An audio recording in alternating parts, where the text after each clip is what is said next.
Chers amis, me voici arrivé à Chicago. C'est une ville énorme, la 5e ville du continent nord-américain. Dans un mois, je serai arrivé à Washington DC, la capitale du pays, et j'aurai parcouru plus de 5000 km sans assistance, avec la seule force de mes jambes. Il reste aussi également un mois pour participer à la cagnotte qui a été mise en place pour mon projet pour sauver le cœur d'un enfant. Alors je compte sur vous, chaque don compte. Merci beaucoup. Après un départ retardé par un gros orage, je traverse Minneapolis et la ville de Saint Paul. Voici le centre-ville de Saint Paul et j'arrive sur le Mississippi.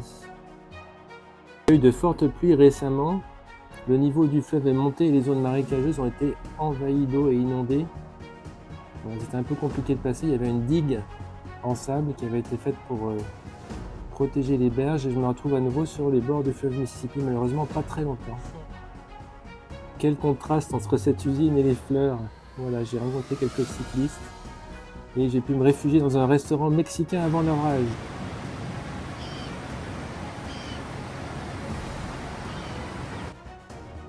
Le lendemain matin, je retraverse le Mississippi et me voici dans le Wisconsin, à Prescott.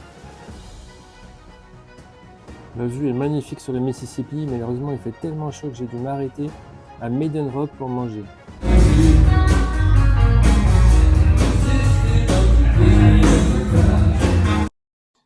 Le concert de rock était super sympa dans le restaurant et vous voyez comme ils appellent les toilettes masculines et féminines, c'est assez rigolo. Il y avait un terrain de camping où j'ai pu poser ma tente à côté du fleuve et où les trains passaient régulièrement. Cette famille venait de l'autre côté du fleuve, dans le Minnesota, et était venue manger au même pub que moi et m'ont offert une bière, c'était drôlement sympa. Les trains n'ont pas arrêté de passer, vous avez roulé sur la tente, c'était impressionnant le bruit. Il y avait un très beau clair de lune le soir, avant que je me couche, et le matin, au contraire, la brume avait recouvert tout le lac Pépin qui est en fait une extension du Mississippi. Voilà, le jour d'après, je me retrouve à Stockholm pour éviter un nouvel orage. C'est une ville d'artistes avec même une salle d'opéra pour une petite ville de 150 habitants, c'est assez incroyable. Je continue à suivre les zones marécageuses des bords du Mississippi, c'est assez incroyable. Voilà, j'arrive à Winona, où le Mississippi est vraiment large. Je retraverse, donc c'est dans le Minnesota. J'ai pas pu m'empêcher d'aller prendre un milkshake aux fraises chez Dairy Queen. Le lendemain matin, me voici à nouveau sur des pistes cyclables. Et là, c'est vraiment le bonheur, un jeu d'aventure. Il y a des grandes flaques à traverser et je me suis fait manger. Hello les amis, je suis dans un endroit absolument merveilleux. Par contre, il y a beaucoup de bestioles. Je ressemble au frère Bogdanov là. J'ai des grosses lèvres. faut que je reparte si je veux pas me faire piquer à nouveau. J'arrive dans la bourgade de Trampalo, un nom bien français qui rappelle que cette partie des États-Unis était la Nouvelle-France auparavant. Je retourne sur la piste cyclable qui est vraiment merveilleuse. On y voit des tortues qui se prélassent au soleil. C'est une ancienne voie ferrée comme vous pouvez l'imaginer là, avec les ponts qui franchissaient les bras de la rivière. Et voici à nouveau le Mississippi très large. J'ai bien profité d'un moment de détente après le restaurant dans la ville d'Onalaska.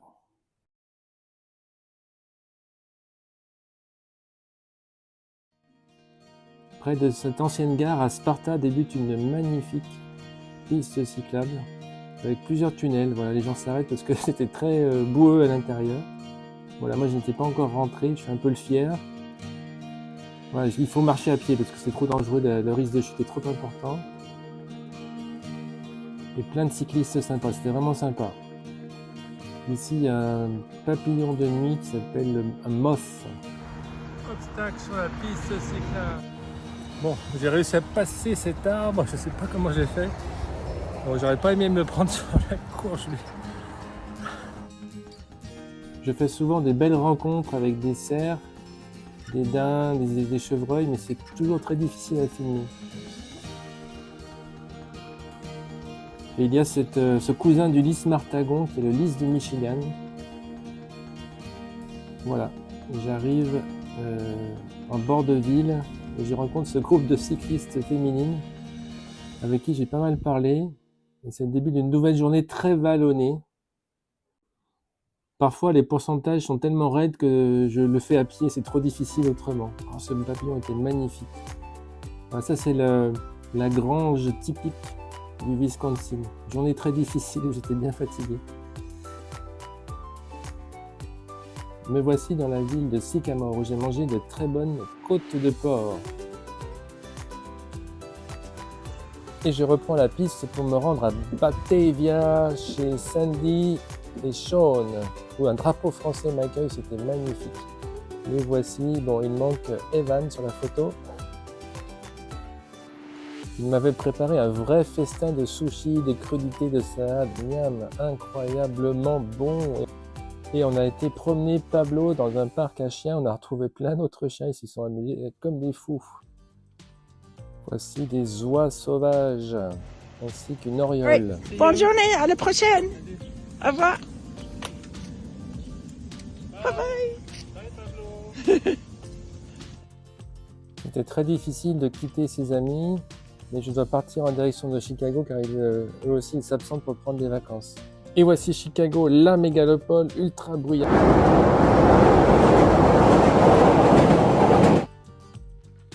Le United Center des Chicago Bulls et des Chicago Blackhawks. Et voici mon appartement Airbnb que j'ai loué pendant 3 jours avec le train qui passe juste au-dessus. C'est assez bruyant.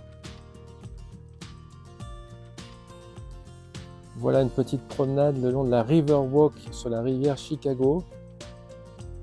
Vraiment magique. Ils ont aménagé des parties pour qu'on puisse se promener, s'asseoir au bord de la rivière. C'est très très bien fait. C'est impressionnant vraiment cette ville avec tous ces gratte-ciel d'acier et de verre. Très spectaculaire. Donc j'ai fait un tour en bateau qui parlait de l'architecture de Chicago. Ici on voit les ouvriers qui travaillent sur une nouvelle tour. Ils sont en train de faire les fondations. Ensuite je me suis rendu au Navy Pier. C'est un quai sur le lac Michigan où il y a une maison des papillons. C'était drôlement sympa. Une belle expérience. On peut attirer les papillons avec une petite bande imbibée de sucre, d'eau sucrée. Voilà, les enfants s'en donnent à cœur joie et moi aussi. Très très beau. Puis ensuite je suis allé au Art Institute of Chicago. Là aussi une collection incroyable. Un Rembrandt, des vitraux de Marc Chagall, cette peinture iconique de Edward Hopper. Voici des toiles peintes par Georgia O'Keeffe et on retrouve des Amish au musée. Alors c'est assez curieux le décalage spatio-temporel de ces gens. Voilà, Vincent Van Gogh. Un tableau de Renoir. Renoir, on a toujours l'impression que ça a été peint la veille. Caillebotte. Voilà, il y a eu beaucoup de chefs-d'œuvre. Et voici où je suis arrivé à Chicago. Et la prochaine étape, c'est Washington DC. Merci pour votre aide pour mon projet.